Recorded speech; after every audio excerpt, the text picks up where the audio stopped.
ഗുരു പറയുന്നത് എന്താണോ അദ്ദേഹം പറയുന്നത് ശിഷ്യനും രണ്ടുപേരും തമ്മിൽ ആ ഒരു കൈ പിടിച്ച് പാസ് ചെയ്യുന്ന ഒരു ശക്തിപാതം എന്ന് പറയുന്നത്.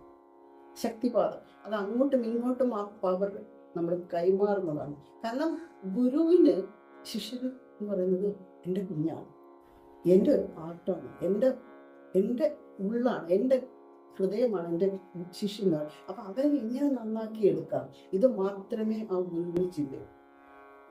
ഒരു ഗുരു വലിയ ആളായി ഞാൻ ഇരുന്നു, ഞാൻ ഇതൊക്കെ പഠിച്ചു, നിങ്ങൾ അങ്ങനെ ചെയ്യും ഇങ്ങനെ ചെയ്യും അങ്ങനെ പറയുന്നതല്ല.